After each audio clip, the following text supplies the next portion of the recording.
All right, we should now be live. Hi, I am Kara858, and today we're here for episode 3 of Rivenwood Academy. First, here to Cookout, we always like to give love and support to different individuals in the community. Shout out different channels, different content creators out there, so you could perhaps take a look at their shows, what they're doing, and possibly follow them on their endeavors. So first, we would like to give a shout out for it's a good friend of mine. His name is Sharif. Sharif is actually a TTRPG player who was DMing in Kids on Bikes for Roll20, which was a fantastic show. They have one more episode coming up on Mondays at 8 o'clock a.m. Pacific Standard Time, 11 o'clock a.m. Eastern Standard Time. He's also been on Rivenwood Academy. As well as, I'm sorry, not Rivenwood Academy, sorry, Rivals of Waterdeep, and a couple other shows. He's a great individual overall, and we would love to see if you could be able to support him on their endeavors. So if you could go ahead and give the Kids a Bike perhaps a look and follow him on his Twitter, that would be fantastic. The second person we like to give a shout out for is actually a good friend of ours who plays on Saturday. His name is Adrian. Adrian plays in our It's Our World campaign this Saturday as Achilles. And he has his own Twitch as well as his YouTube called The Bear Pen, where you'll see individuals like Zach and myself, Fell Flames and myself, playing in his Vampire the Masquerade game. He also has a D&D game that comes in on Tuesdays. Really unique time because he's located overseas. But like I said, it's great content overall.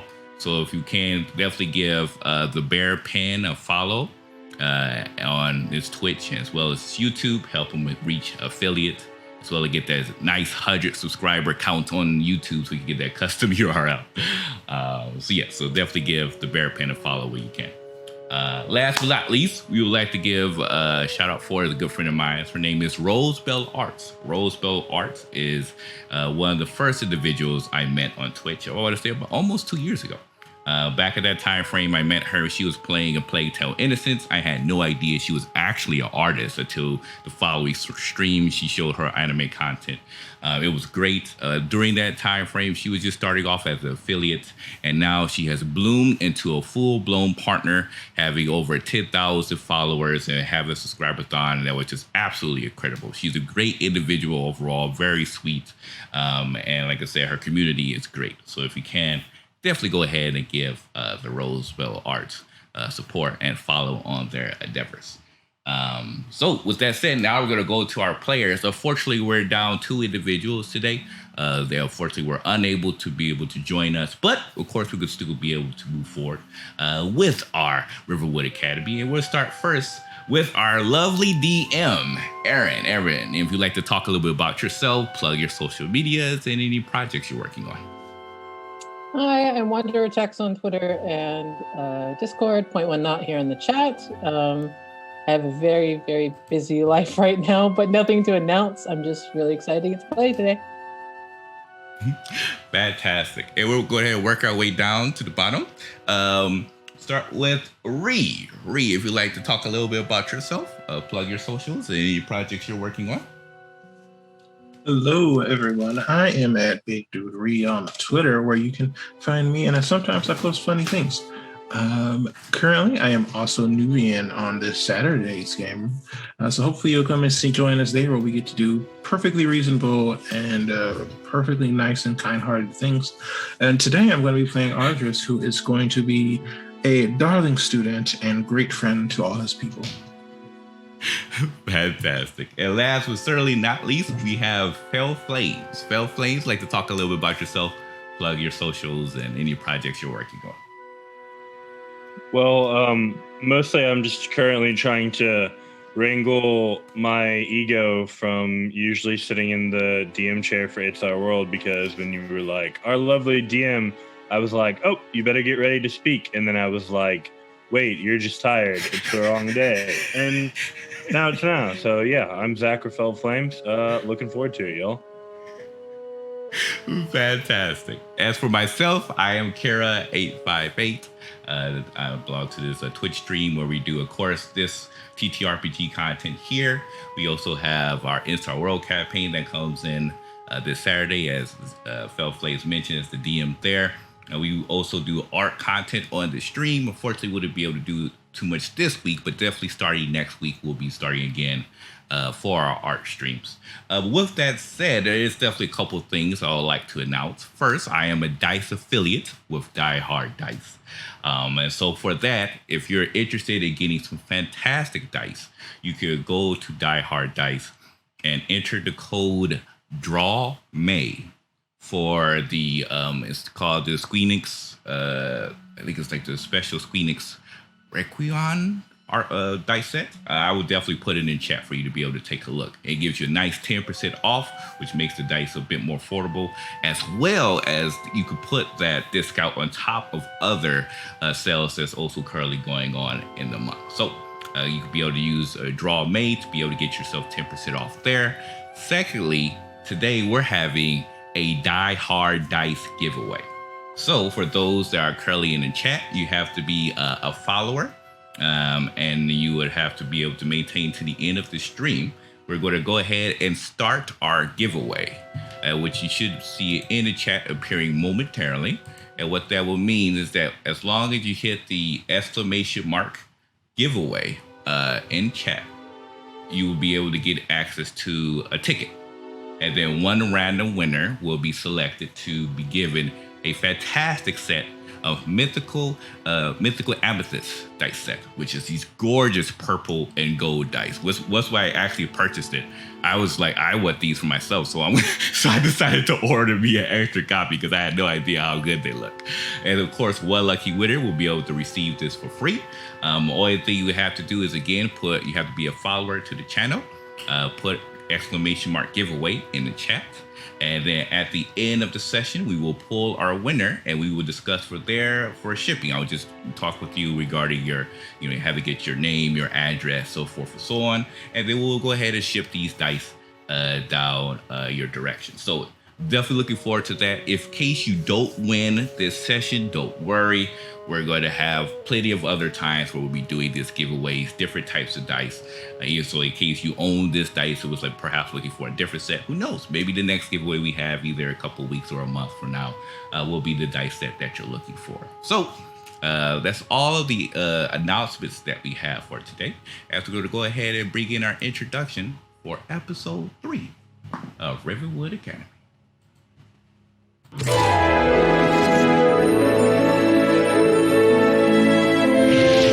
Micah, Ardris, Meaty, Calvin,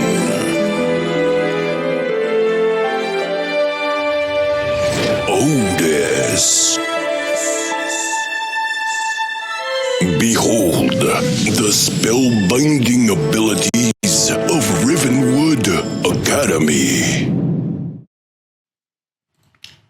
All right, and we are now back. So with that said, Aaron, take it away. All right.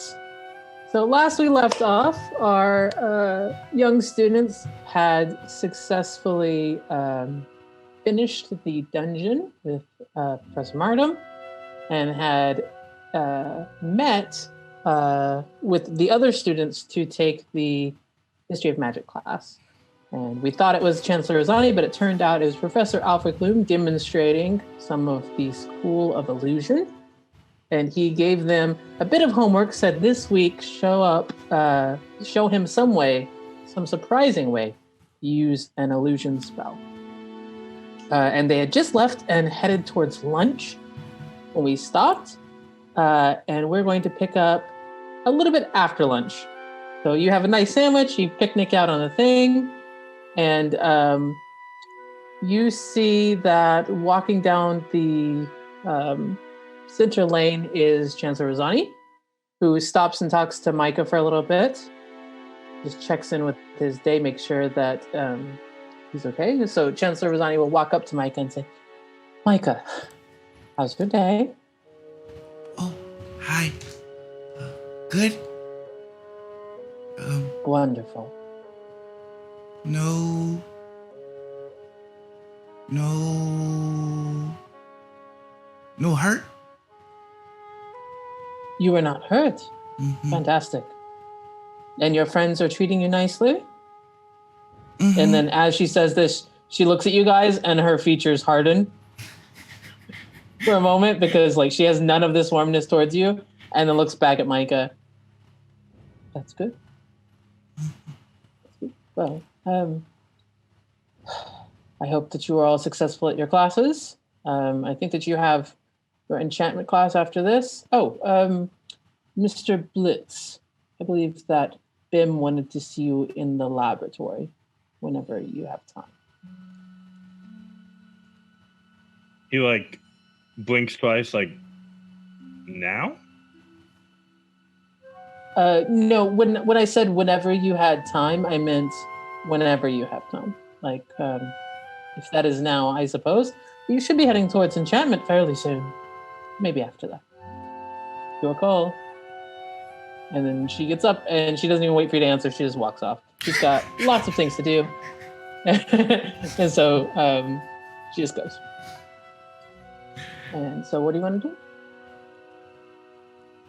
You do know that you have enchantment as soon as you finish lunch, basically. And that will be with Professor Zima in the alchemy lab. Alchemy/enchantment lab. But other than that class, the day is yours. Well, we should prepare for our illusion work. I would like to go back and review my notes on the minor illusion spell. Can do? Can you do? Somewhat of. It's never really been my specialty. To be honest, I've never been a big fan of illusions.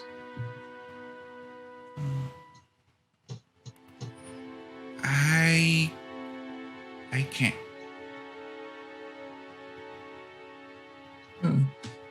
Can you cast any illusion magic?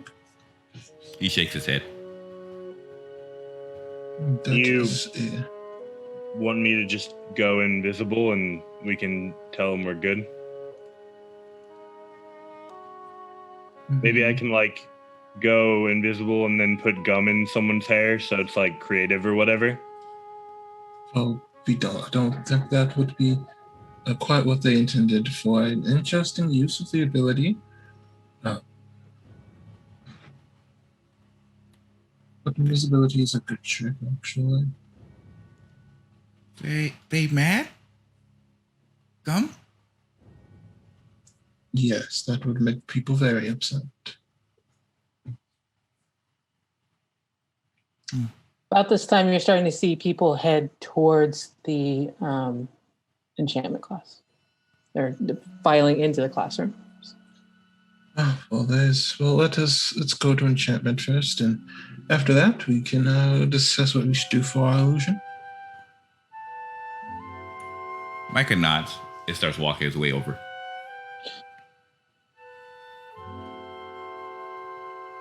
Right, as you head in, you're going to head back into those main doors, turn right to the hallway. It's the very first classroom. You jump in. I won't make you make your dex save this time because you've done this a few times, but your world shifts as the ceiling becomes the floor, and you flip midair in order to gracefully or not gracefully land. And the classroom is set up. You notice it's about half of your class that is in here right now, so you imagine the other half are doing something else, and then they'll come in for like a second class.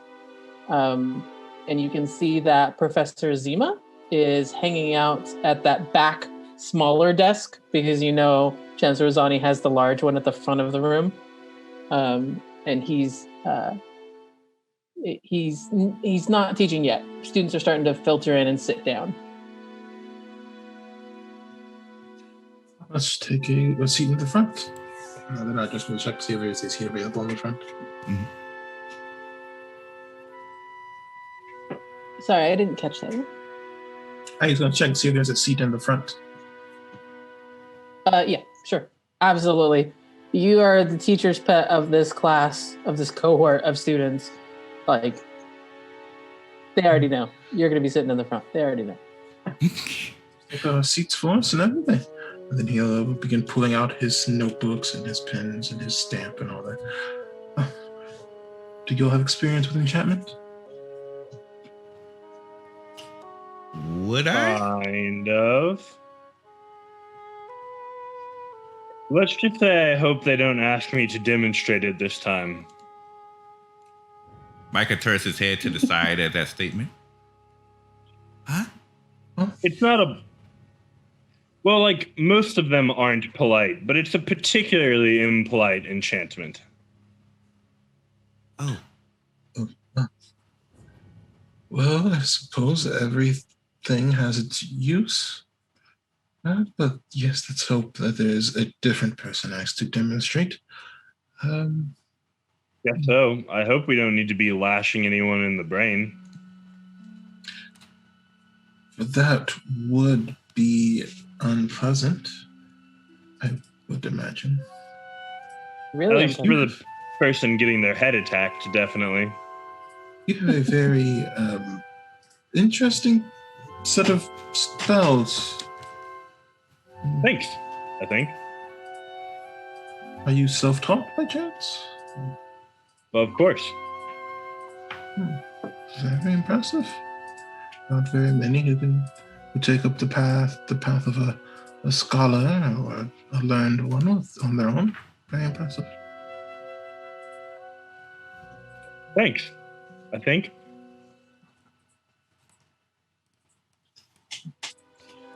About this time, Professor Zima is going to come to the front of the classroom, and he stops and takes a quick moment to kind of scan the room, gauge the energy in here, and then starts. Yes. Good afternoon. I am Professor Zima. I believe that I met most of you during the scavenger hunt. And he looks at Kellen in particular.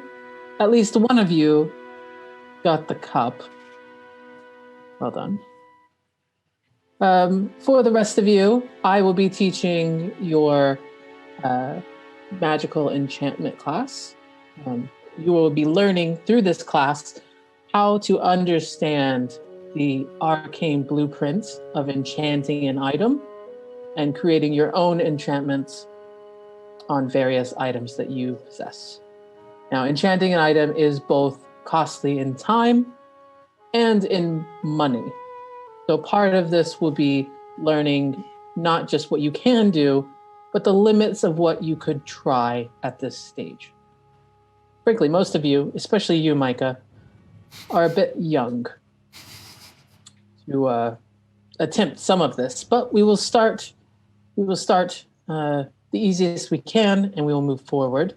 Remember that because there is a high cost to the material components that it takes to do this, the school will be asking you to go collect resources from local areas or run errands as a way of kind of reimbursing the amount of materials we will be providing you. So be looking forward to that in the coming days and weeks. But we are going to start with this. And he pulls out, he pulls his hand out of his pocket. And as he does, you can see there's a thick, like, stone ring. It looks like it's made of, like, jade, maybe, or like some sort of dark green stone. And he holds it up, pulls it off, holds it up, and he's like, I have enchanted this plain ring with the cantrip message. Now, do any of you already possess the cantrip message? Mike will raise his hand. Very good, Mr. Ardris and Mr. Micah. So can you explain to those who might not know, what is that cantrip? Yes, of course. A message is a simple way of communicating short messages to another person within a certain distance. It can be used through some barriers, though not all of them. And generally, you should point your finger toward your target. And does it have any materials that are necessary to cast it? Yes, of course. A short copper wire, Zadium. Very good. After this ring is enchanted, that material cost is no longer necessary. You no longer need the wire, provided you have the ring. And it can be cast by people who do not have the message cantrip. So we will start with something simple like this. And as we go forward, you will be able to choose spells and designs that are more suited to your personal endeavors. This is a good start in terms of increasing camaraderie with your party. So, Mr. Micah, this is the goal, a ring of message. What are the steps to get it?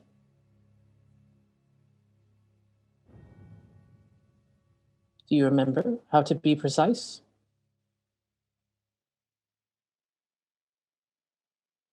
Did you lose me?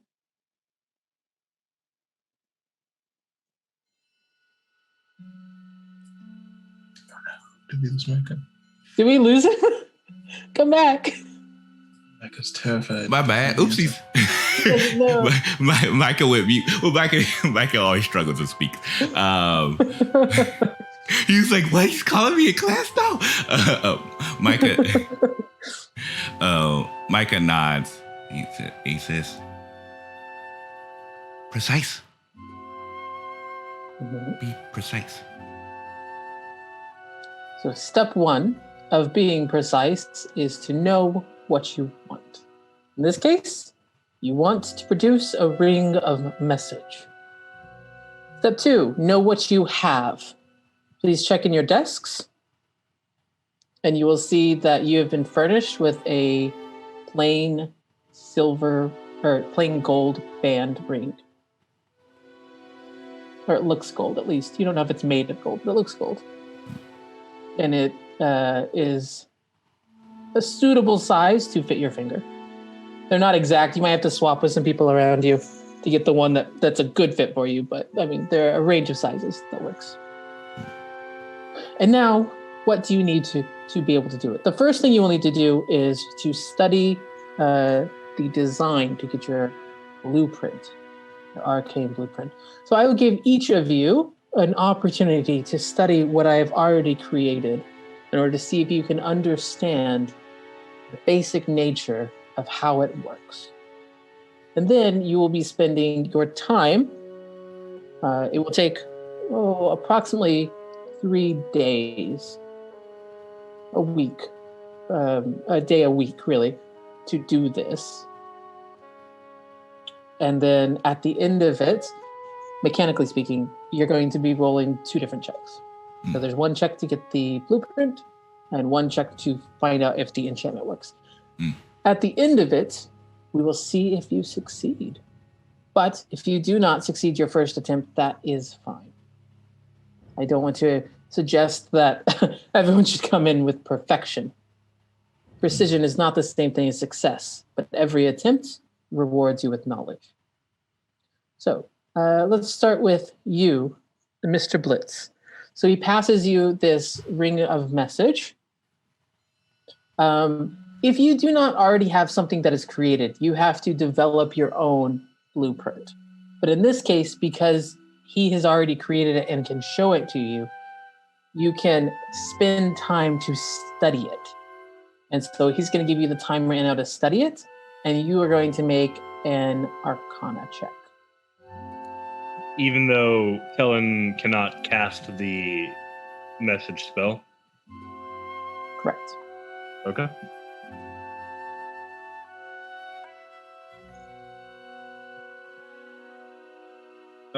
That is an 18 total. Very nice. That is a success. So as you're studying it, it's coming together. You can see you thought it was a perfectly plain gold band, but now you can see there is a ribbon of copper on the inside of it. So you can tell that the copper wire that you would normally use to cast message, that maybe you've seen somebody else use the message spell, has actually been inlaid on the inside of it. And you begin to understand you're thinking about the different ways you can cast and like verbal and somatic components. And you're thinking about, okay, if I did something like this, it would work. And you quickly go and jot down some notes and you can pass it on to Ardris. So Ardris, go ahead and make your Arcana check.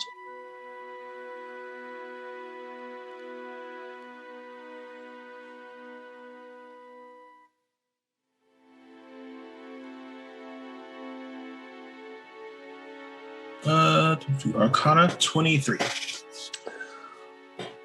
Well, it makes sense, right? Because you already know the message spell. So you see it. You noticed Kellen looking on the inside, and as you look, you go, oh, yeah, that makes sense. Of course. And pretty quickly you understand, because you've cast message before, how this would kind of work out. So congratulations. You have this arcane rubric as well, or blueprint, whatever we're calling it. And then Micah, go ahead and give me an attempt. All right. Here we go. Okay. So 15 plus 4. Yeah. 19. Beautiful. Beautiful. So all three of you understand, and this is how this will work if you find a item in the wild that you wanted to try to copy. You can spend a certain amount of time studying it. As it is more rare, it takes more time of study to figure out, and it is a higher DC. And then the spell level that you're trying to use with the base material will affect the amount of time it takes and the total cost it takes. So in this case, the school is fronting you the material cost of this ring that's already built in. And so you're not having to spend that actual money, but usually you would need to purchase your materials and also the item, the base material that you're enchanting. And if you do not know a spell, you can still enchant something with it, provided someone in your party does know that spell. It may have limited uses. And if you fail, there are negative side effects. Possible. Okay. Yeah. Excellent. And you pass it around, and he's like, so the first step in creating something is to know what you want. Each of you have studied this carefully. And I think the majority of you have figured out roughly how it works. If you didn't, it's fine. You can continue to study it. You can only try to study one of these once per day. But you can come back tomorrow to study it again, to give it another attempt. But for those of you who have figured it out, you're ready to move on to step 2. So step 2 is figuring out what you already have. Again, he's already presented you the rings. For those of you who already have the message spell, it would be easier for you because you can use that component. For Kellen, because you do not already have message, you can interact with other people. They can help you to basically infuse it. It is a time process. So you understand how to do that process with your original Arcana check, and now you just have to invest the time. And then at the end, each of you will make a Wisdom, Intelligence, or Charisma, whatever your spell casting ability is, enchantment spell roll. None of you are proficient yet, but over the course of this, you will gain proficiency in enchanting. So, step 1, know what you want. Step 2, know what you have. And then step 3, figure out what you need to get from where you are to where you want to be. So, Mr. Ardris, what do you think you need to do to get from a plain ring to a ring of message? At the copper wire, begin the verbal and somatic points of message, and then carefully conduct the magic into an object, as opposed to letting it travel through your medium of choice. Excellent summary. It is a process that takes time. You cannot cast message once into a ring, and therefore it is a ring of message. You have to imbue it with kind of the arcane or divine essence of what that spell is. So for this ring of message spell, it will take you 3 full days of concentration, spread out over like a week. So it's not like 72 hours, but it is several hours each day for 3 days. So we will start today, and then next week you will do your second day of enchanting. The following week we will finish it. So, any questions?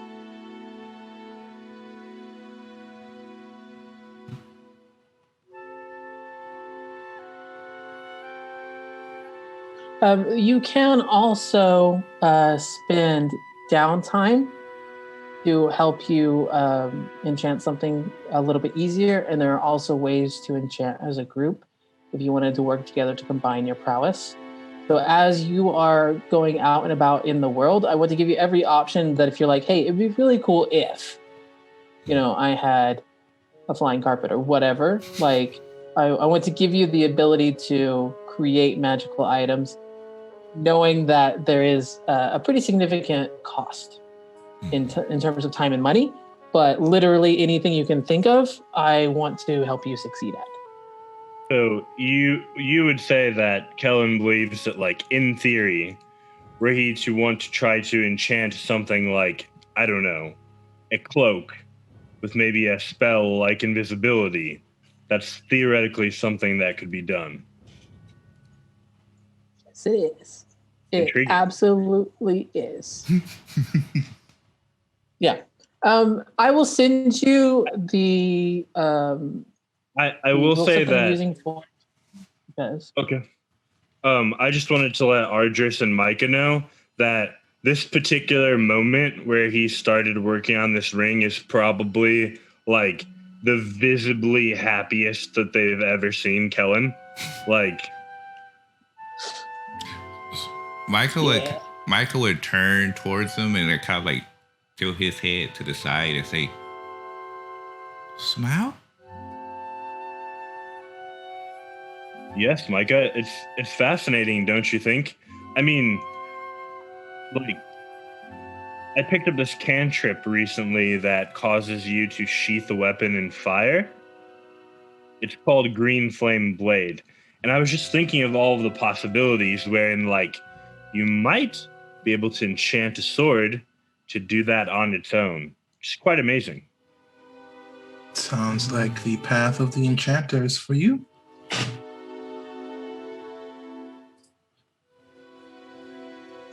I'm gonna really quick drop that in. I'll do it later. Yeah. So the rest of this time is spent. Everyone is kind of studiously working on figuring it out. For Kellen, a lot of it is watching how Ardris and Micah are casting message, so he can see kind of like the various components that it takes, verbal, somatic, and material, and then like kind of also the process, because it's not in your wheelhouse. Can I do something dumb and go off script? Absolutely. Helen wants to try to improvise a light enchantment based on what he learned with the other formula. The impression being that maybe if he can incorporate some of the components into the ring, like was done with the copper wire, that he might be able to figure out the formula and improvise it. I understand that it's probably going to be hard, but I think that that's what he would try to do. Sort of like like his face is like lighting up and he's thinking like, I'll learn more by attempting to do something completely different, even if I fail. That's like sort of what he's going for at the moment. So are you looking for a ring of message and light, or a ring of light, or are you trying to enchant something else with light? A ring of light. He's going to take the ring and he's trying to adapt a formula to do light. For Very the cool. reasons I stated, and I'll let you sort out what that means for me.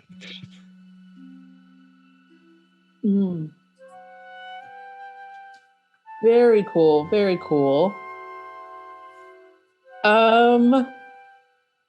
Well, I mean, since you're doing it on the fly, I'm going to ask for another Arcana check to see if you're able to figure out how to kind of map some of that idea.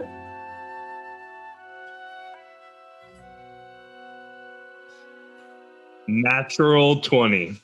Oh shit! See, He's the an problem was enchanter. you did the wrong class before. I see. Your dice are telling a story, and it is that you're an enchanter now. Yeah. Okay. So Been it is very, artificer very of- difficult to kind of like. It is not easy to take a spell and just enchant it. It's much easier to take it from a copy that you can see, or from like somebody's actual notes of how to do it, and infuse it. It is a little bit genius to be able to see a ring of message and think, I think I basically know how this works. What if I did this instead? And you kind of have one of those like moments where you're like, your whole brain lights up and you're making rapid fire connections. And you absolutely are. When you roll your enchanting skill at the end of this, you will add your proficiency and you'll be rolling with advantage. Yeah. That is ridiculous. I'm so happy that worked. I am amazed. You're literally right. The dice are like genuinely telling a story. What other reason would there have been for all of his failures to lead him to this? Yeah. Yeah. And I will say, because you got a freaking natural 20. I'll say that it's only going to take you 2 days instead of 3. Because I think that it's just like you're intuitively grasping so much how to do this, and light is something that you understand well, that you're just like, no, I can do this. I can do this. And maybe you spend a little bit extra time on your own getting it in your head. But yes, you can, and I cannot wait to see how that plays out when it happens. Excellent. So Professor Zim is wandering around, kind of looking over where people are, and after about an hour's like hard studying, he's like, okay, it is time to call it quits here. Frankly, if you spend too much time trying to force magical energies into an item, you increase the chances that it will go awry, and it is taxing on yourself. And I know that all of you had some fun class in the arena or whatever this morning. So please take it easy this week in terms of the enchantment class. I will see you again next week for our second shot at this. But I am eager to see how all of your enchanting skills will grow, and what wondrous and strange items you may decide to create after you've completed my course. Thank you. And he will head back to the back of his desk, and he just sits down and he starts working on some stuff. Shall we be going? Yeah, I guess apparently Bim wanted to talk to me. Do you guys want to come with? Well, of course, we'll wait outside if necessary. Micah nods. Micah? Micah nods. Cool. Let's go. And prepare yourselves for the thing. He gestures at the gravity displacement area. I think that Kellen is just riding such a high of achievement right now. He just does like a kickflip into the fall/rise, just because he's on cloud 9 as it goes.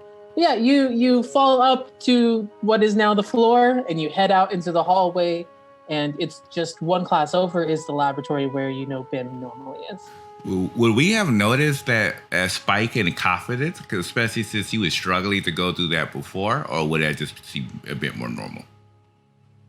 I mean, I can see Zach's face is a lot happier right now, so I think that Kellen's is probably visibly happier. It was kind of like when we started like inspecting the ring, it was the happiest you'd ever seen him.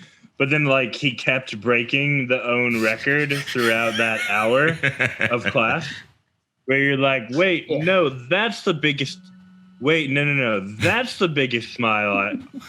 What is going on with you? He's definitely keeping that in mind, and almost like taking a mental note of that, of like, so this is what piques his interest. But his face is still extremely stoic and just like blink eye, but he's definitely paying very close attention to that. Yeah, so as you head to the laboratory has one of those kind of sliding doors. And then it's got a rows of long tables that have like high benches, kind of set up like a modern day science lab. Like there's lots of different materials all over the walls and all over each of these desks. And Bim is again at their desk, but they are a very short little gnome creature. So they are standing on their table, hunched over. They've got a whole bunch of different magnifying lenses that are coming down off of like this little helmet that they're wearing. The table itself has a bunch more of magnifying lenses, and they are working on something happily with a very fine set of tinkerer's tools. The tinkerist, you might guess.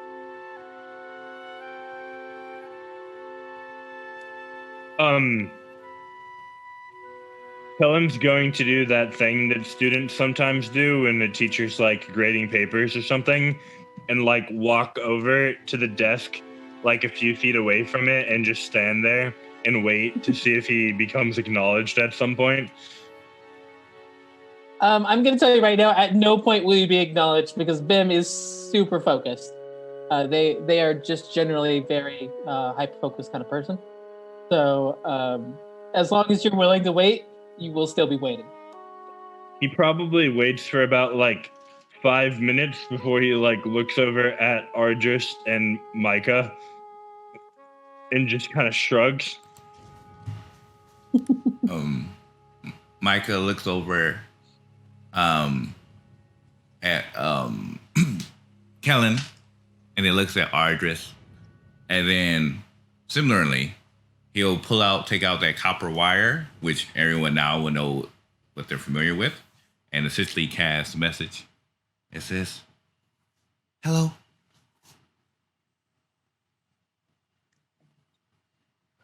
Hello. And then at that, they kind of look up like, wait, that was in my head. And look over and be like, oh, hello, Kellen. Hello, Bim. You are not in my class. I'm not. He says, kind of like embarrassed a bit. That's disappointing. And then they reach down, scrumble something up, and into your hands is thrust a small metal cube that looks like it has various things on either sides and a dingy set of thieves' tools. He kind of... Two sets, actually. There's one of thieves, one of tinkers. He kind of spins it over a bit and sort of like with the overconfident high that could only come from just having a genius moment is like, unfortunately, and he's kind of like turning it over in his hands, we're given limited class schedules as first year. What is this? Bring it back to me when you've opened it. Oh, okay. And they immediately go back to what they were working on.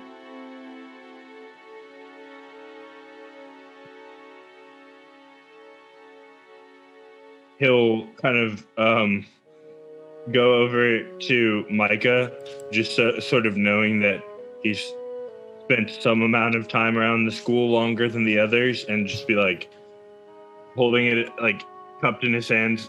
Do you have any idea what this is? Micah actually tilts his head to the side as his usual blank stare starts to narrow just a bit. See if he can recollect anything. Does this ring a bell by chance? Would I have a familiarity of what might be in this box? I don't think that you would have necessarily seen anyone else be given this, but you can make an investigation check if you want to give it a look over. Ooh. Okay. I'm going to use the big dice for this one. Oh, a 12. So that would be a 14.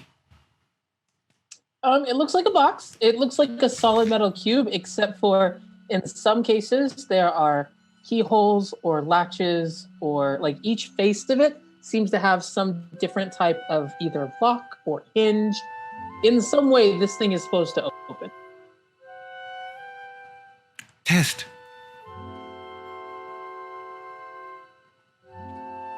Astute observation, Micah.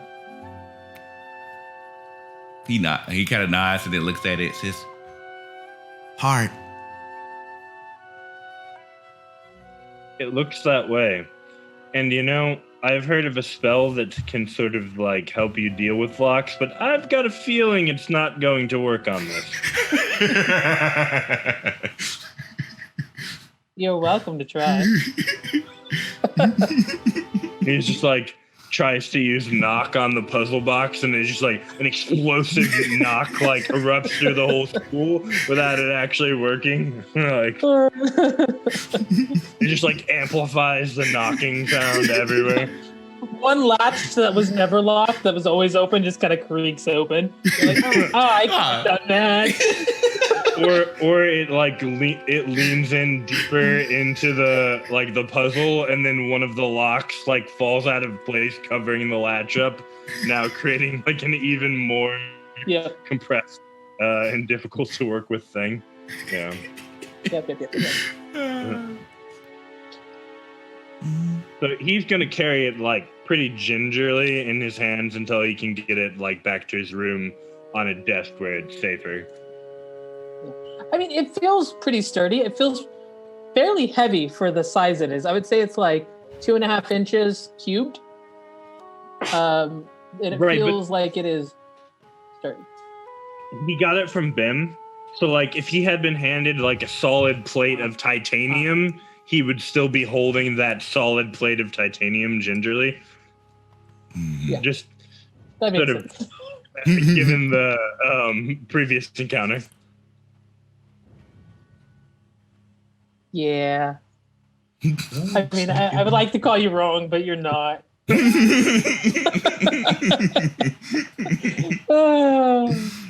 Okay, we have successfully navigated enchantment. You have met up with Bim. The rest of the afternoon is yours.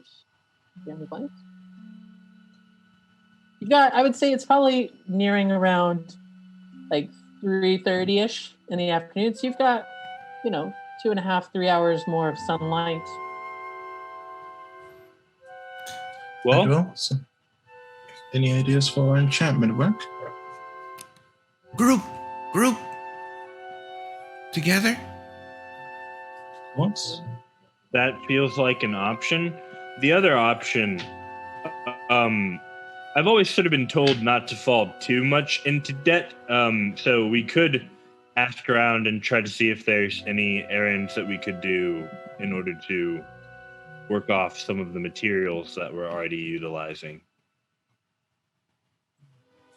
Oh yes, I do forget that we can't simply purchase these things. That makes sense to me. Do you have an idea of where we should go first? Well,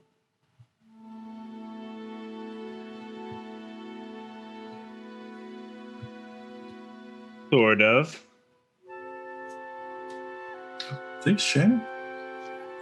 Well, the way I see it, the two options are the groundskeeper or the chancellor. But if we ask the chancellor, then Micah's got to talk to her. Well, Michael, would you be willing to speak to the chancellor on our behalf? Or would you prefer us to go and ask the groundskeeper?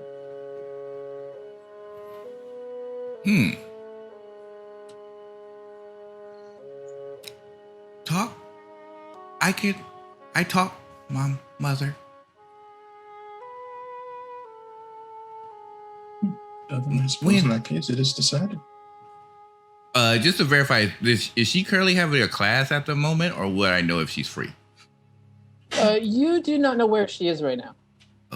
The last you saw, she was out in the courtyard somewhere, but you didn't know where she was going. Okay. She couldn't have had a class right now because it would have been in the same room as the enchantment class. Mm-hmm. Okay. To your knowledge. Don't know, Mother. Where Mother? Well, no problem, Micah. It sounds like the groundskeeper it is. Drogar. Is that, Awesome. that So as that's you head Drogar, out right? the door at the end of it, Drogan. Drogan, sorry, that's Drogan, right? Yeah. Drogar is the name of like the dark dwarves, right? The dwarves, yeah.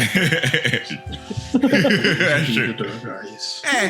Drogan is our half-orc groundskeeper. Yeah. The academy seems to employ like an eclectic group of people. There could be a dark dwarf around here. I mean, Professor Alveric Loom is a drow. Yeah. Like, anything is possible. Yep. So you head out the door at the end of this wing that comes out right next to where the eastern end of the arboretum is, and not too far from that is the groundskeeper's hut. As you are walking towards it, you can see that Drogan is there. He's a very large half-orc. He's very muscular, and he's wearing like kind of like linen clothing with a heavy leather apron over it that's full of gardening tools, because right now he's working on repotting some plants towards the front of where his house is. And as he sees you, he'll look up and give you a little wave and say, I was wondering when you guys would come to pay your debt. Right, and I was thinking while we worked on that, we could talk to you about something else. I'm always willing to listen. Well, for some reason, the school seems to like putting students into debt, so apparently we need to run more errands in order to cover the cost of enchanting materials for class. Do you have any idea who we should talk to about that, and is it you? Well, I wouldn't say it's debt. It's more that you don't have to have money in order to start. A lot of people who come to these halls are gifted in the ways of magic, but they don't have any funds. I understand that. Well, I reckon you can help me with the first thing I got going, since I let you borrow my clock hand. And after you get that done with, I probably have some errands you can run around. Magnificent. Still just like Excellent. feeling very, very bright. Like, We all wait here. And he walks towards, like, there's a large hedge wall to the arboretum with no discernible door. But as he walks into it, he just melds in through this hedge wall and it closes up directly behind him. And then when he comes back, he's carrying it just by himself. But as you're looking at it, you're realizing it's going to be near impossible for just one person to carry this. It'll probably take all three of you. It's a very large terracotta planter that has a bunch of different types of sprouts planted into it. And he sets it down with kind of a thump on the ground. He's like, I need this taken over to the western side of the arboretum, just across the way. When you get done with that, come back and I'll give you another task. okay. Awesome. So it will take all three of you, but I'm going to need a strength check or two to see how fast this goes. Oh, we're wizards. Why you ask? Maybe like one check from everybody, or do you want one person to do the thing? I'll say everyone roll one and we'll take the party average. Okay. Okay, so I have a spell for this. Let me think. Do you have lift plants? What about will my Maximilian grab actually pick it up and move it away? How long can you use it? I'm not sure. How much can Maximilian's Earthen Grasp carry? I think up to a large creature. Yeah, it's up to a large creature. But in terms of how long it lasts, let me take a look. That I'm not sure. I want to say... I think it's concentration. I know it's concentration, but I think it's like 10 minutes. But let me double check. Maximilian. There you are. Grasp. 1 minute. 1 minute. Oh, okay. That's nowhere near as long. Okay. Yeah, 1 minute. I presume Yeah, it'll take longer than 1 minute to get there. Yeah, I think it would take longer to get there. Mm-hmm. All right. Hello? Well, I have contributed a 14. I have a -1 to strength, so I'm a small boy, so I mean I'm not. Yep, that looks right. That's a 7. Ardris? 10. All right, It's just so raw strength, you right? averaging at 10 1/3, Yeah. which is slightly better than average. Yeah. Congratulations. All right.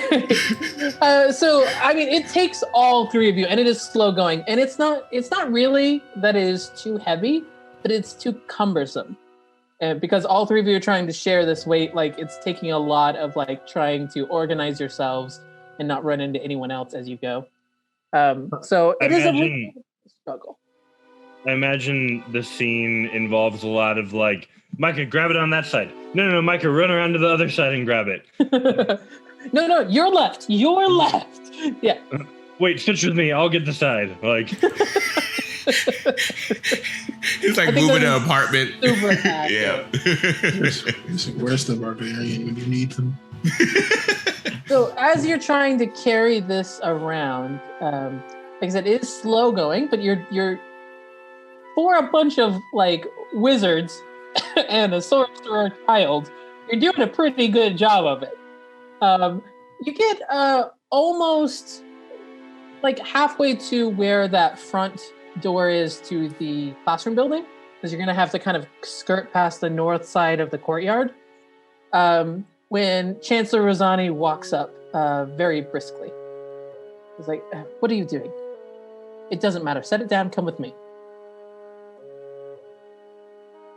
And she turns and she starts walking into the building, or walking towards the entrance of the building. Micah follows suit immediately. He's like, okay. Put it down though. He's nobility. He ain't for this manual labor, dog. He's like, yo, let me just pay. So, Kellen, how far are you going to try and drag this by yourself? Because apparently everyone else has bailed. His mom told him he had to go. He has to go. Kellen sets it down, and he takes out a piece of parchment and a quill and an inkwell. And he begins to quickly pen a letter that says, Drogon, comma. If you're reading this, you technically didn't tell us when exactly it needed to be completed. I'm leaving it here, comma, for now, period. We were called to action by the Chancellor, period, Kellen.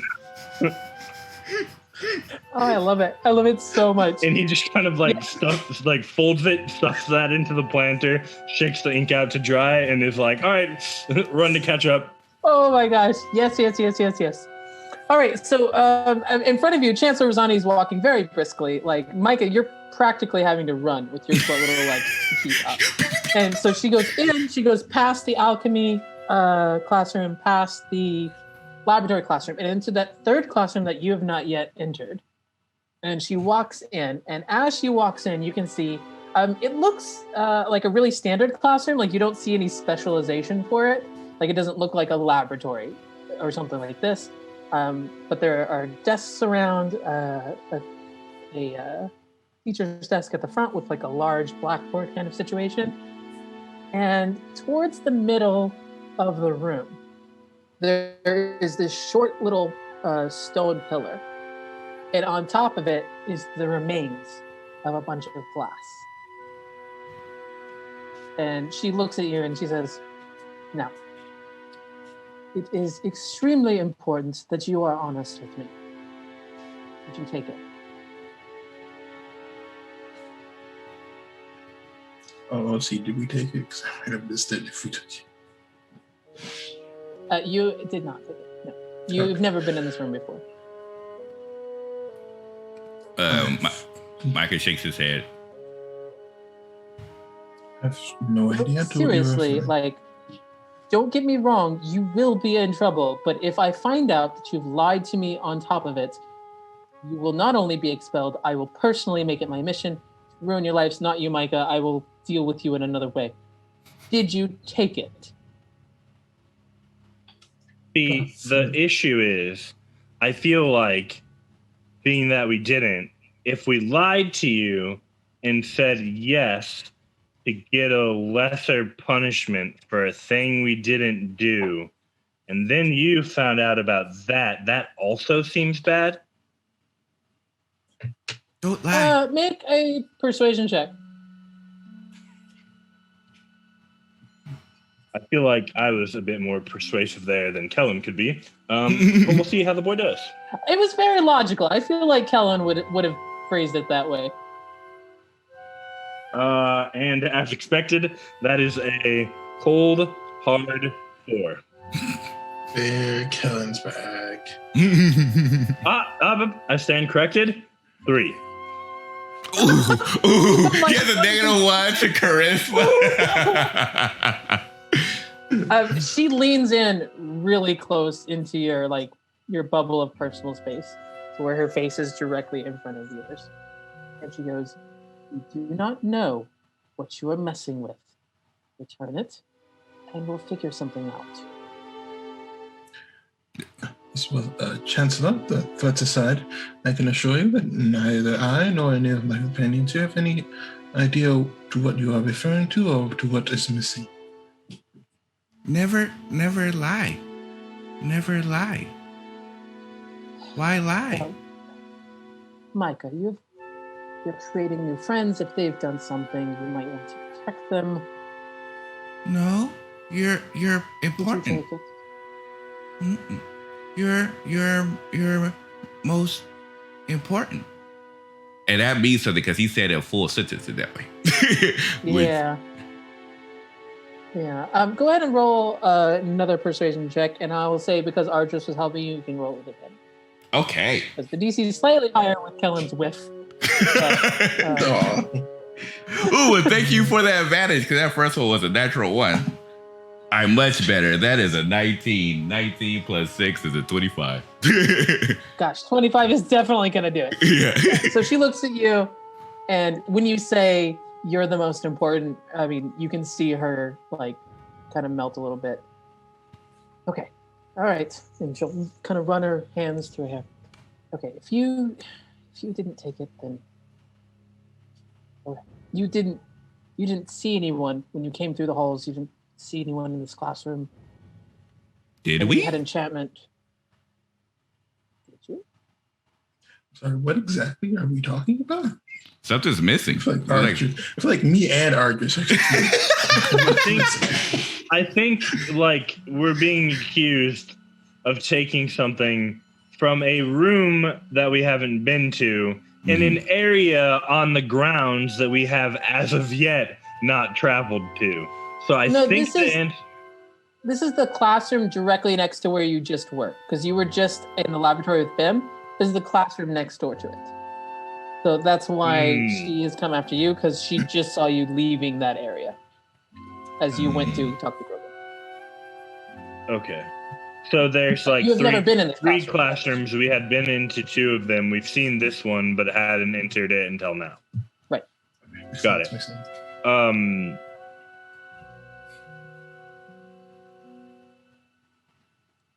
Did we see anyone approach or leave the area when we were walking around? Let's just say that Kellen didn't. Well, Kellen was your best chance with his keen mind at knowing whether you had seen someone. But I think Kellen was too busy thinking about his awesome day. He didn't care if anyone was in the hallway. Unfortunately, as much as I'd love to remember what's going on, in the interest of fairness, I think the downside to being absorbed in your wonderful feat of a natural 20 is that you're absorbed in your wonderful feat of a natural 20. And he can accurately recall details that he remembers, but he wouldn't remember any of them because all of his thoughts at the time would have been completely unrelated. So. And then you had the puzzle box and you were so worried about it. Like, Kellen has had a big day of thinking about other things. Yep. So I have a question. So can I detective movie this? Out of character or in character question? I mean, it's out of character, but it's in character action. Have you seen detective movies, right? The characters be looking around and be like, "Oh, this is what happened because of dust on the ground and all that stuff." Can I try to do that with Argus? Can I just try to do that? Yeah, you make an understand? investigation check. Let's see what you pick up from the surrounding area. All right, I rolled a 10. The answer You is do see broken glass from the top of this. There's also like a small little cushion, like a small purple with gold, like rope, whatever you call that. Something was clearly on there that is not. Other than that, like it's an unfamiliar environment to you, so you can't tell if anything is out of place. Can I see if there's a trail mark of broken glass leading somewhere? Because normally when you step on glass, it kind of like follows suit for like little small pieces as they travel, especially if it's on like boots. Yep, make an Survival? we'll call it investigation. Investigation? Okay. Could Kellen aid his investigation using like his glove and directed light, right? Like as he's trying to find the glass, I'm trying to shine on it to show where the next pieces are. You know, like how light glints off of glass. Yeah, sure. Okay, so So Kellen, does, like this, you're only gonna have a couple more seconds to do this because Chancellor Rosani's fixing to kick you out of this room. Mhm. She's just temporarily distracted with the implication that it was not you guys, and she has to be Okay. All right. So I get advantage, right? Ooh. Wow, that was another 19 for that one. So, but we'll see. That was 16. So 19. So that's a 21. Very nice. You look the area. You can see most of this glass fell in fairly large chunks. This was not like safety glass that automatically shattered into small bits. They're sharp and dangerous, but it looks like they mostly just fell down and a little bit out from the pillar. There's no trail that leads to a door or a window or elsewhere. Okay. Then Michael will look up to his mom. Chancellor Rosani will go, okay. Help find. Michael? What's missing? No. I will figure this out. It's fine. I know you have other things. I'm sorry I ever doubted you. If you vouch for them, I believe that you wouldn't lie to me. Mm-hmm. He nods. You trust them? He looks at him. Okay. Be careful. Sorry, you wanted to say something? Oh, he would just say, be careful. Always. And you, I saw that you were doing some work for, I'm guessing, Drogon. And as she's saying this, she's kind of ushering you all out the door. Mm-hmm. And when she gets the door shut, she will lock it behind her. And then you see her do something, and there's a magical effect. I can only assume that he is currently standing next to our potted plant we were carrying, very displeased. Well, you should not disappoint him. He's a good man. I am going to go figure this out. You go back on your way. I'm sure I'll see you all again soon. Oh, Micah. I just wanted to remind you, if your friends need a quiet place to study, you can take them into the first part of the Tome Library as well. Just keep it discreet. Micah nods. He says, okay. Thank you. Okay. And she looks quite harried as she heads back to the main one, and she goes into her office in the main hall of the administration building. And this would be probably the first time you all will see a relatively strong emotional sign on his face of clear worry and distress. He's very stoic in turn, but he's definitely because he can't resolve see her like this, so he's clearly worried about the circumstance. So he's almost like looking at her walk as she walk off, and almost like having an internal debate of trying to figure out what he could do to help. But her instructions was to allow her to take care of it. So it's probably one of the first times where he's struggling to listen. But eventually he does. Mm-hmm. There's clearly worry on his face. was rather unpleasant.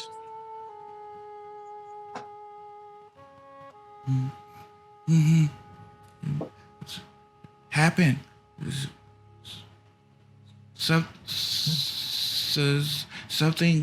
Something happened.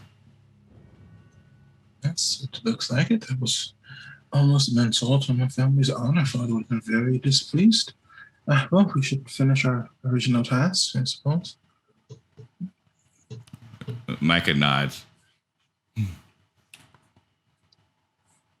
So you follow a little bit in her footsteps. You can see that the door to her office, which is always open, is closed. You head back out the front door. You turn to the left to go back to where you left the planter. And when you arrive, it's not there.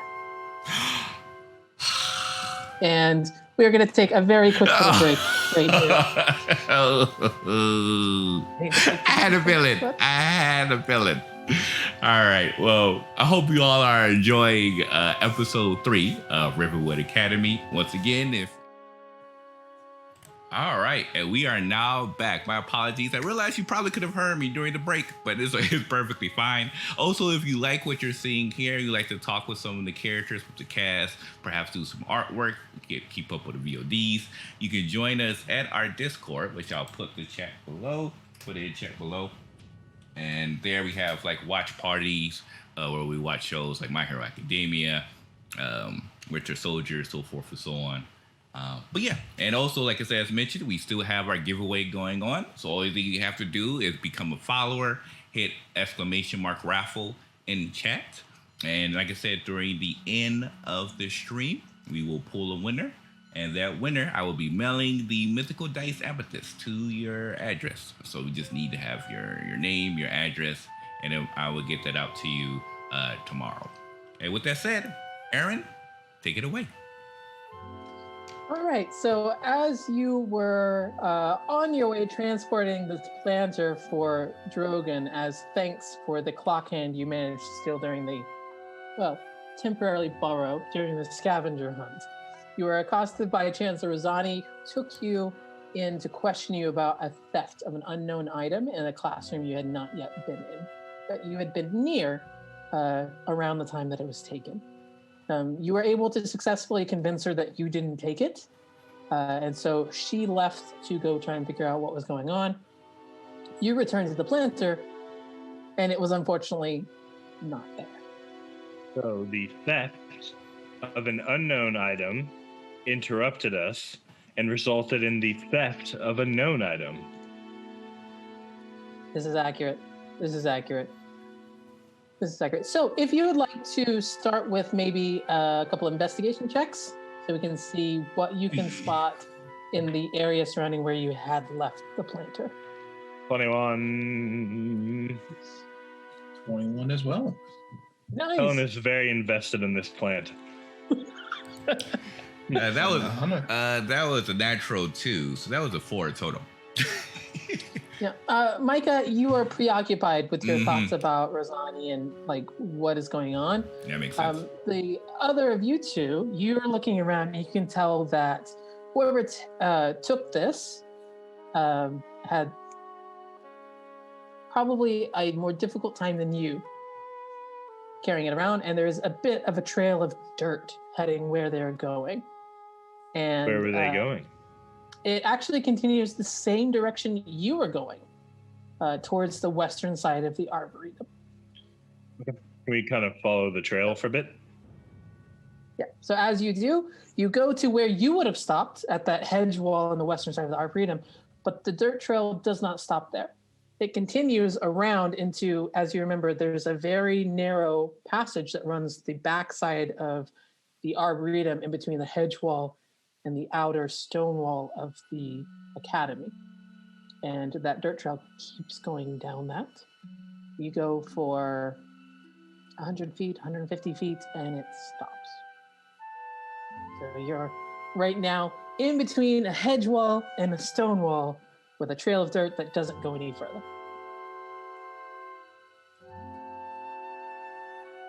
And what does the trail of dirt like let out to? Like a dead end wall, or? Yep. He's gonna try to push his hand through the wall.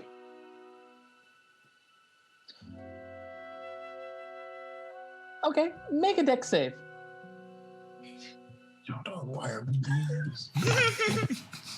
I mean, you could have done investigation first, but you didn't, so. A wizard, dog. Well, that's a 10. Solid 10. Oof. So as you're running your hand along, you're like, this is weird. It stops somewhere over here. And as you do, this glyph suddenly lights up in the section of wall that you touch, and you are shocked for 5 points of damage.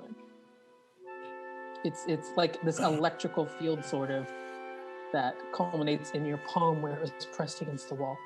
And having seen that, you can now tell that the shape of that electricity forms what looks like some sort of secret door. Why is there an electrical field in the... This is odd.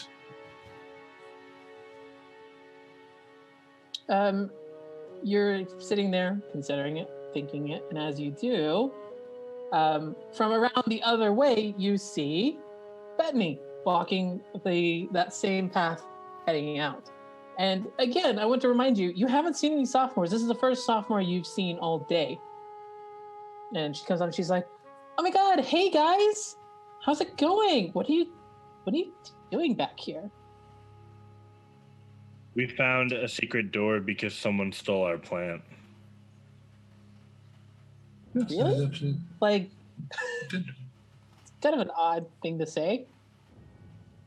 Well, I mean, it was sort of an odd thing to have happen to us, too. That is actually a very, very concise explanation of the current events. You lost a plant. Yeah, I mean, like, this happened to, like, all of us. But no, I mean, the door, it's secret, but it's not secret. I can help you out with that. It's basically everyone knows there's a secret door. It's more that, like, no one who's not here doesn't know there's a secret door. Does that make sense? Yes. Sure. Yeah, awesome. So she's going to walk up to where that secret door is. Do we need to speak Elvish? Nope. I speak it. Of course, Archers does. Artemis, you hear her say the Elvish words for seaward bound. So she says in Elvish, seaward bound. She does, there's kind of this ripple effect for the glyph, and where there seemed to be solid wall, you can now see there's an open archway that leads towards the cliffs. She's like, oh, now wait, don't, the ground is also trapped. So just remember in the future, just follow my footsteps. And she takes kind of this looping path. She goes forward, like 10 feet, and then to the right, and then back, and then all the way left, and then straight forward. So it's kind of almost a dance, like as you watch her do it, to repeat it. I encapsulate the steps and emblazon them for the next month in my very special brain. Yes, you do. Yes, you do. And as you do, you can see that where she kind of finishes the dance, it's a straight shot to, like, there's a sort of an observation point leading off of the cliffs towards the sea. And you can see that there are steps hewn into the side of this cliff that would lead down to, like, where the beach area is at the foot of the cliff. It's very rocky and craggy, but you can see it up there. There is a trail of dirt here that leads to that observation point. Oh, thank you. Shall we continue? Yeah. I mean, yeah. Can I help you find your plant? If that is what you want to do. Bethany, welcome to the case of the missing tree. And Kellen's just going to start walking towards the steps.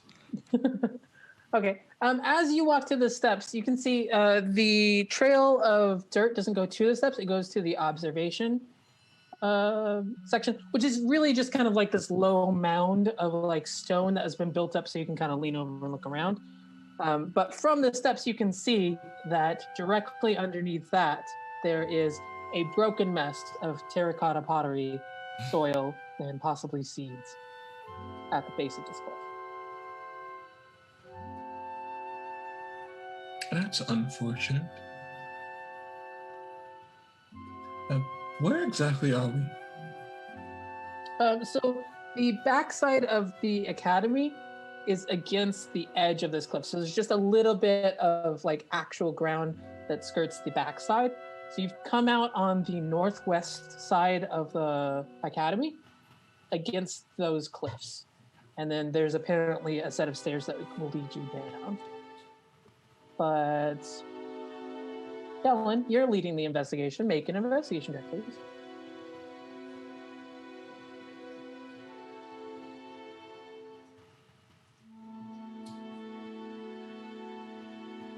Okay. 18. There you go. Nice. I'm telling you, today's your day. So you start to make your way down the stairs, but as you do, up on that observation deck, it catches your eye that there's a piece of folded paper, a familiar-looking piece of folded paper. And as you go up to it, you can see on one side it says, "Dear Drogon, comma, we are in the process. You technically didn't tell us when it had to arrive, comma, etc., Kellen." And on the back side it says, "This is what you get." And it is written in a hand That I do not recognize.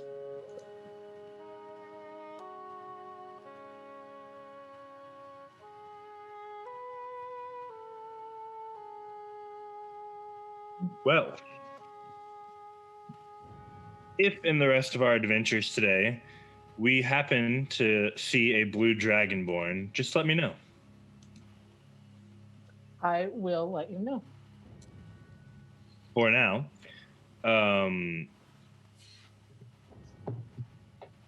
Kellen's going to take the note because it's evidence. Yeah. We're Sherlock Holmesing it here, like it's evidence. And he's going to put that into his pocket. And then he is going to start marching down the stairs to find the mess of the plant and try to carry it back. Because unfortunately, Drogon will need to be informed that it has to be repotted. Yeah. The problem is, it was not just one plant. It was a whole bunch of different, like, sprouts that were planted along this long planter. I mean, tell me what you want to do and how you want to accomplish it. I figure, like,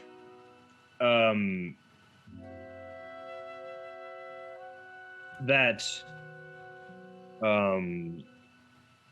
if we were to sort of just collect the important bits, like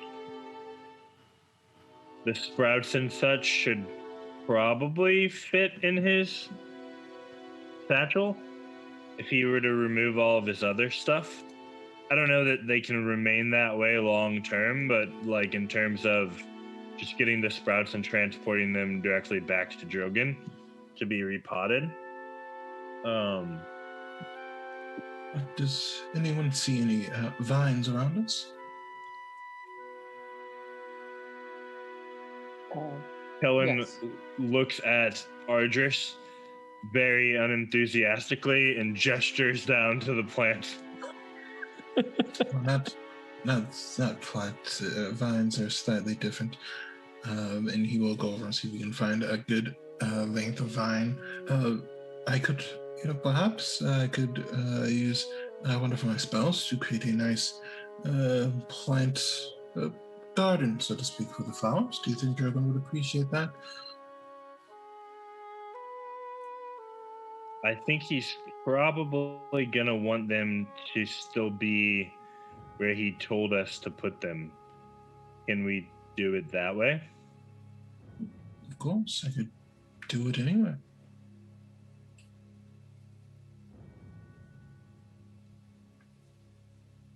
Okay. Can you put my stuff into your bag for now? Sure. And he will open his very fancy looking satchel. He sort of like moves things into it one by one, looks at how fancy the satchel is, stops on the inkwell, puts that into his robes instead, and then puts the rest of the stuff into Ardris's bag. Nice. Yeah, I will say with the three of you, as you're working on like kind of creating space, you can make enough space between the three of you to carry as many sprouts as you can find back up to it. Okay. And then was there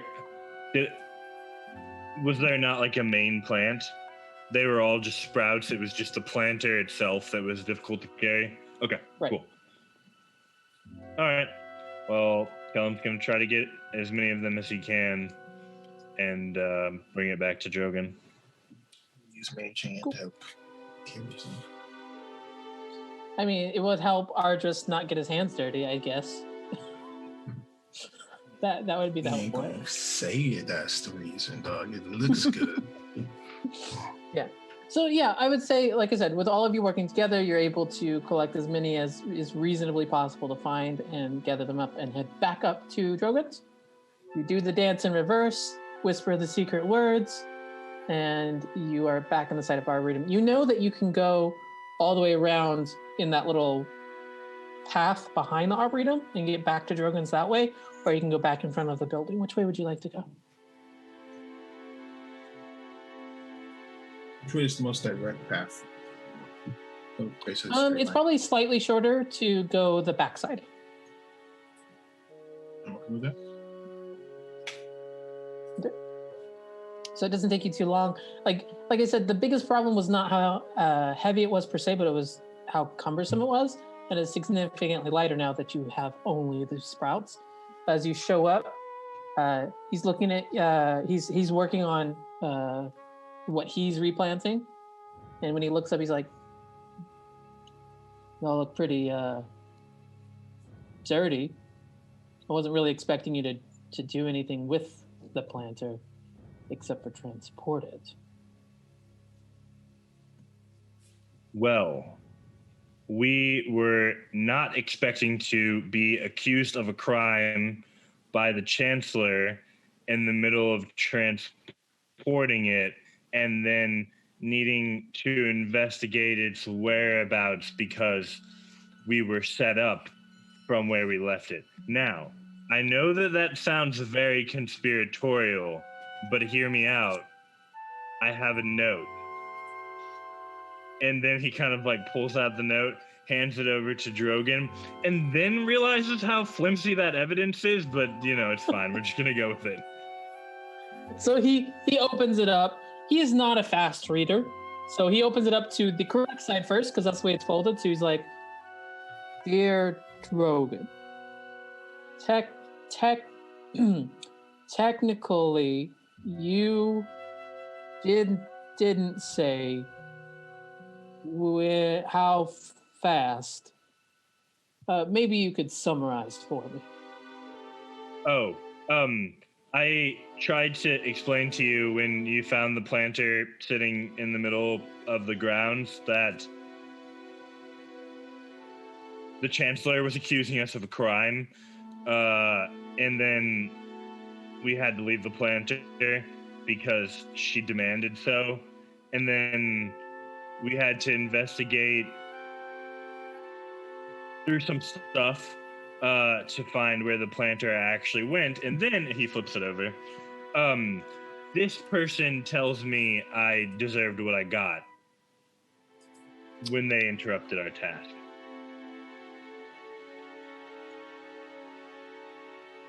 He's gonna turn and look at Ardris. Maybe you could explain it in a way that would make sense.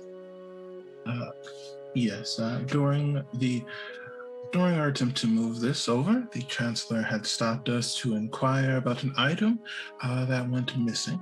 Unfortunately, we were not told what the item was, and after our conversation with the Chancellor, we returned to where we left the potted plant that you gave to us to find that it was missing. We then proceeded to follow a trail of said potted plant through the discovery of a door that was hidden with electrical enchantments for some reason, and we opened it, and after we followed it, we found the pot shattered at the bottom of a portion of cliff behind the academy. He just looks at Micah. Is that true? He nods. Says, yes.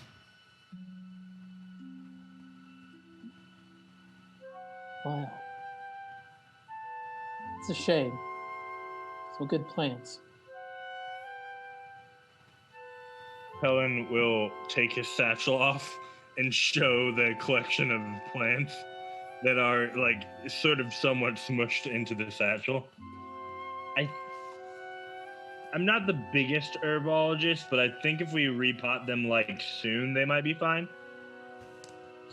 And you can see he visibly, like he was kind of like shoulders sagged down. He visibly kind of breaks up and he sees it. He's like, "Yeah, we can make this work." I tell you what, you weren't able to do the tasks that I gave you, but you can help me with this one, and we'll work towards calling it even. If it would be of interest to you, I do have a spell that could help with this process. A bit of a, my father called it a hanging garden of some sort.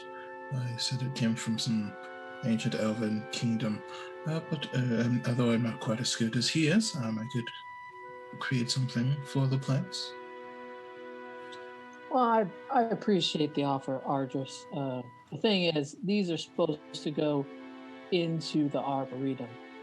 This planting is just so that they can be moved and replanted there. But I'm going to keep that in mind. I might ask you in future to help me do some things. As you can imagine, the arboretum's quite full. We could hang some stuff up that might help with various herbs that are needed to be collected more often. Of course. So he's going to set you down. The first thing you're going to do is actually carry a bunch of soil and terracotta pots to the other side. And then he will show you how to repot each of these into smaller planters that are easier to carry. And you will spend the next hour or so just helping him finish to repot all of these. And as it's finished, he's dusting off his hands. He's like, it's pretty good work. You did all right. If you're still interested. Oh, sorry. What was that, Mr. Blitz? Oh, I was just saying sometimes the best plan is to improvise, as it were.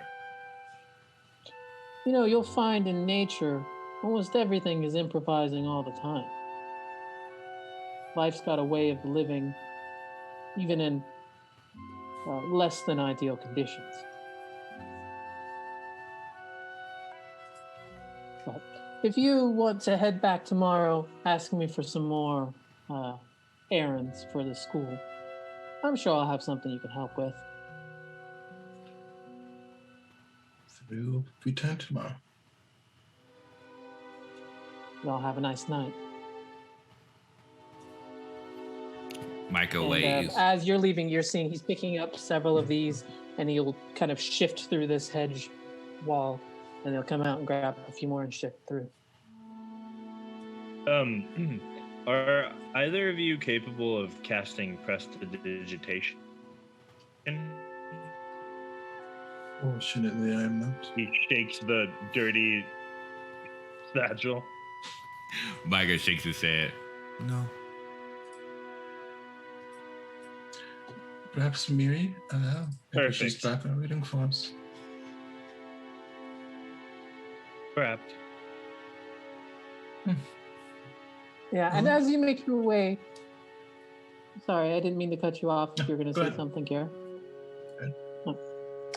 As you make your way back through, you remember supper is generally an individual affair. They don't provide supper, but the trees are starting to light up with. They have like these various kind of like firefly-like lighting schemes as the sun grows darker. So there's like these diffuse kind of dim lighting everywhere that wouldn't be disturbing if you were trying to get a rest, because they have lots of different people on lots of different schedules. But you make your way back to your dorms with no incidents. You can hear like some loud carousing from the dorm across from you. It's not a problem when you're in your dorm, but when you're in the courtyard, you can hear like they seem to be having some sort of party or just like a very raucous dinner. Well, they seem to be having a good time. Do you all wish to join them? Have we seen who lives there? You have not. Okay. You know that it is not Scram and Raisha because they came from the house next to yours. It doesn't really sound like my type of thing, but if you want to, I'll go with you. Well, I do have to prepare for and study more enchanting as well as illusion.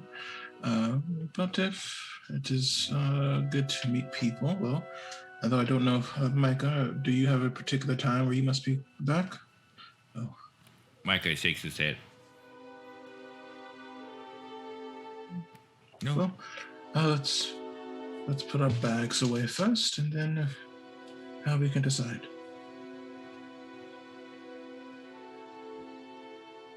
Kellen goes in, retrieves his stuff from Ardris's bag, and starts cleaning out his satchel for about 5 seconds before he picks up the lock thing and starts fiddling with it. Heck, yes, you do. You do. He's not making it across the hall, by the way, just so we're all clear. Make me a quick dex check, no proficiency, just to kind of see like if you have any initial. Natural 8. You got me real excited, man. You got me real excited. You can't do that to me. That's a 9. Yeah, no. So you look at it for a little bit, and you can tell like one of them it appears to have like the kind of lock that you could conceivably pick with some lock picking tools that are in the thieves tool set. Some of the other ones are less scrutable. Like you look at them and you're like, I can see that it's supposed to open, but I'm not sure exactly how. And you get the general impression that it's sequential.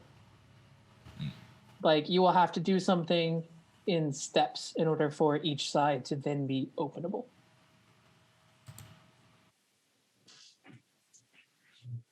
And I will say that probably takes up the rest of your evening. Maybe you stop and get a quick bite.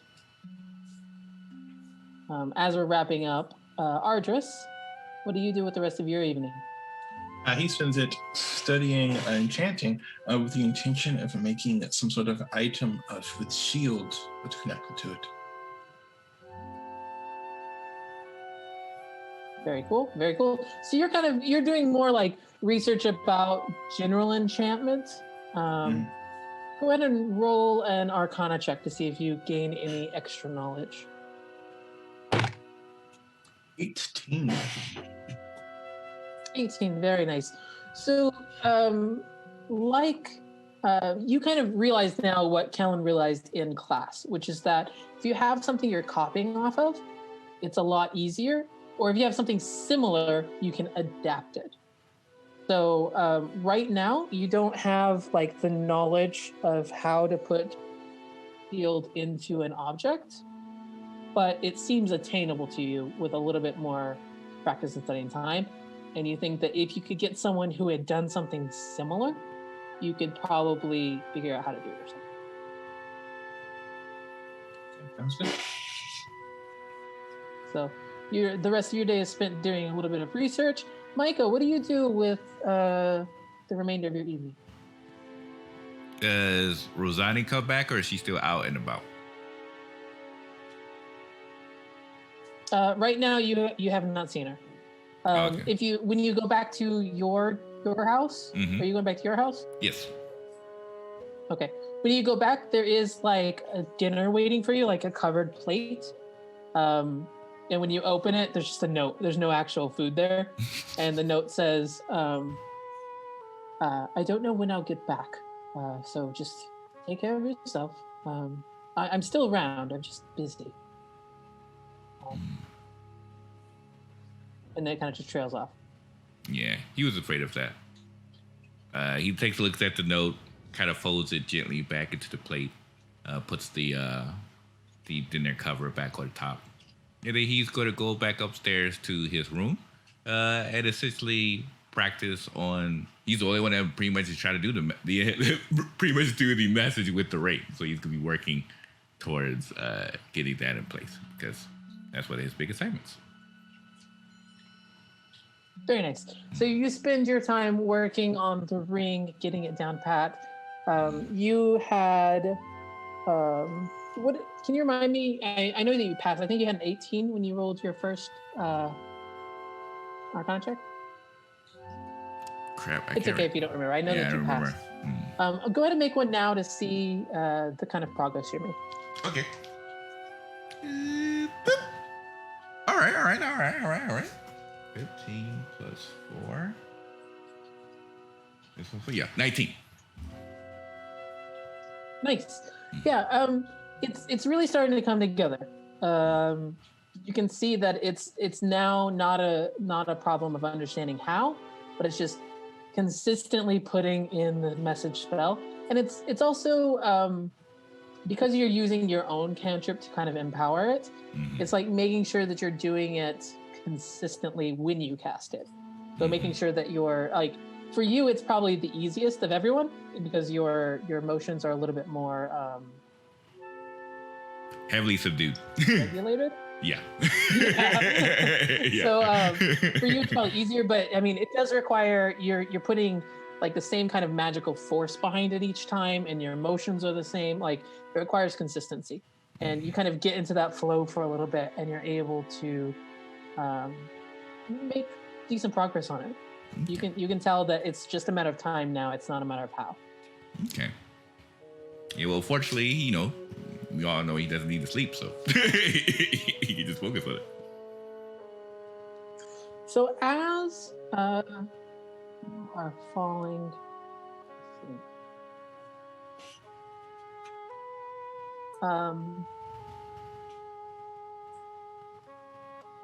Kelly, you've been working on this puzzle box to the point of exhaustion, pretty much, and you kind of barely manage to drag yourself into bed before you just sink into a dark sleep. Does Kelly normally dream? I'd say so. I'd say at this point he probably took the puzzle and put it on his headboard or near the pillow where he was sleeping. Okay, osmosis learning. As you fall into that deep, that whole body sleep where your whole body just feels completely drained and exhausted. And then in your dream, you find yourself in a hammock in a wooden room. It's very dark in here. There's not really any light. There's one lantern off a little ways away. As you stand up, you feel very tall. You're having to duck down to pass under some sort of beam that is nearby. And as you get closer to that lantern, you realize, as you look down, your skin is a dark green color, very muscular. You're going towards that lantern. This is suddenly the entire room is rocked by some sort of outside force. It throws you against the wall. And pain just blooms, just stark, bright pain. And it is almost too much to bear as you feel this sense of panic about something you don't know what's wrong, but your body does. Your body knows something that your brain does not. And then the dream is over.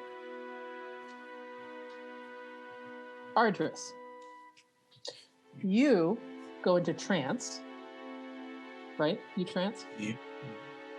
You go into trance, and as you trance, you begin to get this sense of being surrounded by stars. Above and below you, you're on a small wooden sort of platform with a wooden railing around it. And every movement that you take feels kind of ethereal because you are alone among this endless night as far as you can see. And there is a spyglass in your left hand. And as you look down on it, you can tell in the moonlight and the starlight that your hand is not quite right. It's smaller, like it's daintier. It's different than your own hand. And that almost kind of knocks you out of trance. But then something pulls you under. What do you do? I guess he relaxes and gives into the sensation. As you do, your hand swings up and you look through this spyglass. And very, very, very far away, there is a sea cliff off in the distance. And you start to understand that it's not just night, but it is in fact the reflection of stars underneath you on a large ocean. When suddenly your position lists sideways to the point of almost throwing you out of or off of your position. Make me a quick dex check. Dream dex. Natural 20. You're able to grasp the edge of this platform that you now realize is a crow's nest. Just in time to look up to see this massive wall of water that is eclipsing the stars above you, and it crashes down. You plummet with it into the ocean, and freezing cold, painful pressure as it pushes you further and further down until you're back in the real world. He immediately begins to scribe everything that he can remember. Micah, Yes. you don't sleep. Nope. No bad dreams for me. Part of what you do in order to keep your body working is that there's a period of lower activity. It's usually a place where you find kind of this zone or flow. And tonight, what you've been doing with it is you've been working on this ring. You've been focused in on this ring, casting message over and over again. And it's very lulling. It's very soothing. It's kind of got this hypnotic quality to it, where you're doing the same thing over and over, and your conscious mind starts to drift from what your body is doing. And as it does, for maybe the first time in your life, you experience a dream. You are suddenly waking up as if you had been asleep, and you notice that you are desperately hungry. You reach up, and your lips are like sandpaper due to your thirst. You look around, you can't see anything. It's total darkness. You can feel your own ribs and the cold. You're dizzy and you're nauseous. It is a host of terrible feelings that you do not normally feel in your waking life. And it's brief. It's brief because you don't sleep. So it's not this extended dream. It is a series of flashes of feeling and emotions that are just alien to your experience of the world. That very last second, there's a sudden dim light that pours in, and this errant thought flitters through your head that there's some sort of door. And then you blink, and your body is casting message again into this ring.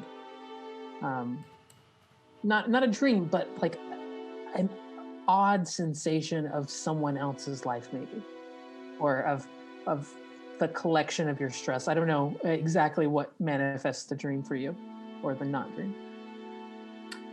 And each of you wakes up or continues what you were doing until dawn breaks.